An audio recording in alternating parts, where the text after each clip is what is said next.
अगर हर बूथ पर central force अगर लगती है तो ओवैसी लगभग 2 से 3 लाख वोटों से हार जाता है। असदुद्दीन ओवैसी सिर्फ धर्म की राजनीति करता है, भड़काकर मुस्लिम्स का वोट लेने का वो प्रयत्न करता है। लेकिन मैं समझता हूँ अगर सचमुच में पुराने शहर का मुसलमान अगर विकास चाहता है तो वो भारतीय जनता पार्टी के साथ जाएगा। बाबरी मस्जिद किस प्रकार से ढाई गई ये हम तुम्हें भूलने नहीं देंगे, और किस प्रकार से हमारे राम भक्तों ने कार सेवा की थी, बाबर का ढांचा गिराया था, हम ये हमारी पीढ़ी को भूलने नहीं देंगे। अभी ओवैसी को बहुत रोना है, क्योंकि अभी हम काशी भी लेने वाले हैं, मथुरा लेने वाले हैं। अब ये जो ट्रेन जो निकली है धर्म की ट्रेन, ये रुकने वाली ट्रेन नहीं है, क्योंकि देश में भगवा राज है और आने वाले समय में भी भगवा का ही राज होगा।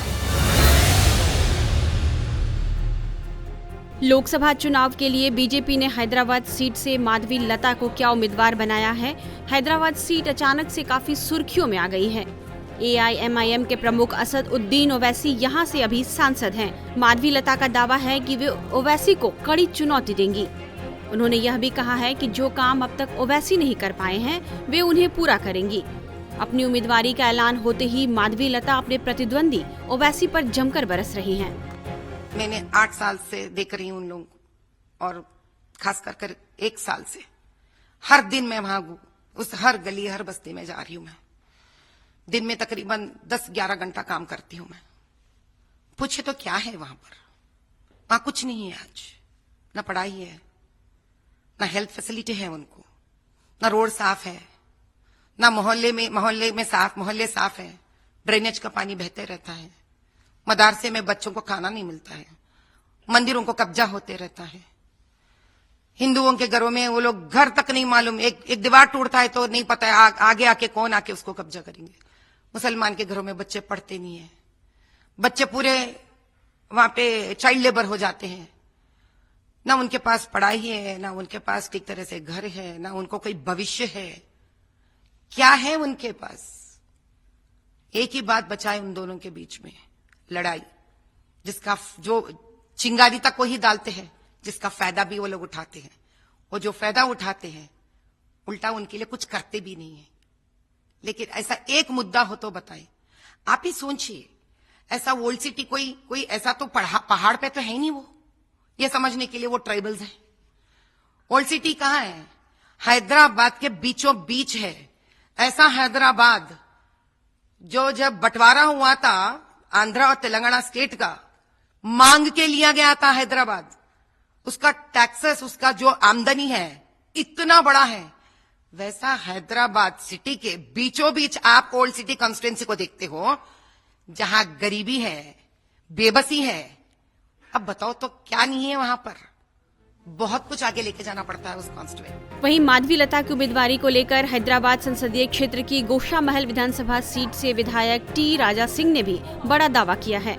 उनका कहना है कि माधवी लता के चुनावी मैदान में उतरने से ओवैसी का चुनाव जीतना अब मुश्किल हो जाएगा। उन्होंने कहा कि ओवैसी अब रोएंगे। माधवी लता की उम्मीदवारी और ओवैसी को लेकर T राजा ने हमारी संवाददाता पिंकी राजपुरोहित से बातचीत की है। उन्होंने क्या कहा है, आइए आपको सुनाते हैं। बीजेपी का ये जो दाव देखा जा रहा है कि ओवैसी के गढ़ में उन्हें जो है टक्कर देने के लिए, क्या कहेंगे? क्योंकि उनके ही 7 जो असेंबली से सेगमेंट्स है उसमें आपकी भी एक सीट आती है जिसमें आपने सेंधमारी की है। देखिए, भारतीय जनता पार्टी ने एक बहुत ही अच्छे कैंडिडेट को हैदराबाद पार्लियामेंट से उतारा है, माधवी लता जी, जो कई वर्षों से सामाजिक सेवा में वो लगी हुई है और उनकी छवि भी बहुत अच्छी है, उनकी वाणी भी बहुत अच्छी है। तेलुगु में, हिंदी में, सभी सब्जेक्ट पे वो अच्छा बात करते हैं। और मैं समझता हूँ कि इस बार ओवैसी को जीतना थोड़ा कठिन होगा। अगर ओवैसी ईमानदारी से अगर चुनाव लड़ता है, हर बार हम देखते हैं कि ओवैसी किस प्रकार से वो चुनाव लड़ता है। एक तो पुलिस को अपने कंट्रोल में रखता है, लगभग 4 लाख से अधिक बोकसिंग वोट उसने बना के रखे हैं और टोटली पूरे बूथ कैप्चरिंग करता है। उस हिसाब से असदुद्दीन ओवैसी चुनाव जीतता है।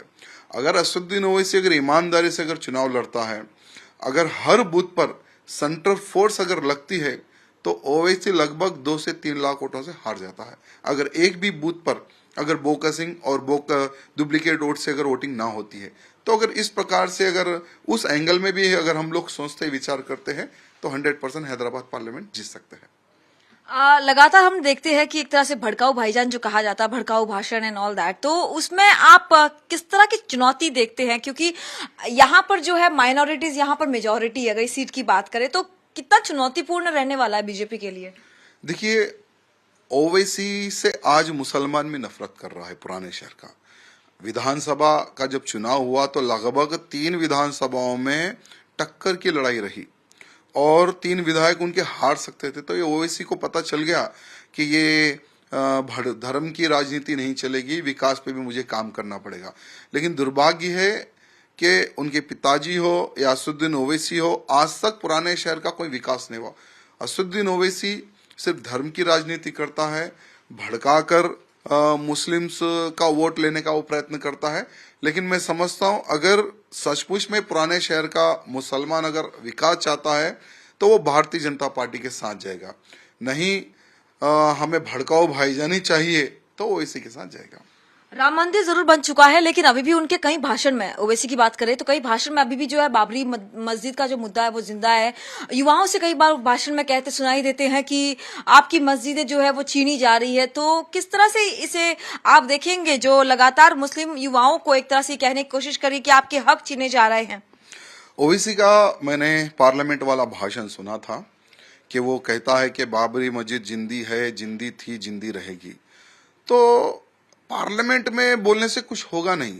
अगर ओवैसी को इतना ही बाबर से प्यार था तो तुम जो लोग कोर्ट में जो लड़ाई लड़ रहे थे उनके साथ तुम खड़े रहते, लेकिन कभी भी उनके साथ तुम खड़े नहीं हुए।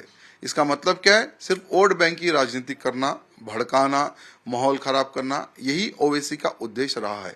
और जैसे बाबर की तुमने बात कही कि हम शहादत को हमारी युवा पीढ़ी को भूलने नहीं देंगे, हम तुम्हें भूलने नहीं देंगे, क्योंकि बाबरी मस्जिद किस प्रकार से ढाई गई ये हम तुम्हें भूलने नहीं देंगे। और किस प्रकार से हमारे राम भक्तों ने कार सेवा की थी, बाबर का ढांचा गिराया था, हम ये हमारी पीढ़ी को भूलने नहीं देंगे। और ओवैसी सिर्फ एक बाबर के ढांचे पे इतना रो रहा है, एक राम मंदिर बनने से इतना रो रहा है, अभी ओवैसी को बहुत रोना है। क्योंकि अभी हम काशी भी लेने वाले हैं, मथुरा लेने वाले हैं, और भारत में मुगलों द्वारा 40,000 मंदिरें तोड़कर मस्जिदें बनाई, वो 40,000 मंदिरें भी हम लेंगे। ओवैसी भले ही कितना भी छाती ठोक ले, पीट ले, कितना भी रोले, अब ये जो ट्रेन जो निकली है धर्म की ट्रेन, ये रुकने वाली ट्रेन नहीं है, क्योंकि देश में भगवा राज है और आने वाले समय में भी भगवा का ही राज होगा। टी राजा के दावे में कितना दम है और माधवीलता ओवैसी को कितना चुनौती दे पाएंगी, यह तो नतीजे ही बताएंगे। लेकिन इतना जरूर है कि माधवीलता की उम्मीदवारी ने ओवैसी को टेंशन में तो डाल दिया है। टाइम्स नाउ नव भारत डिजिटल की रिपोर्ट।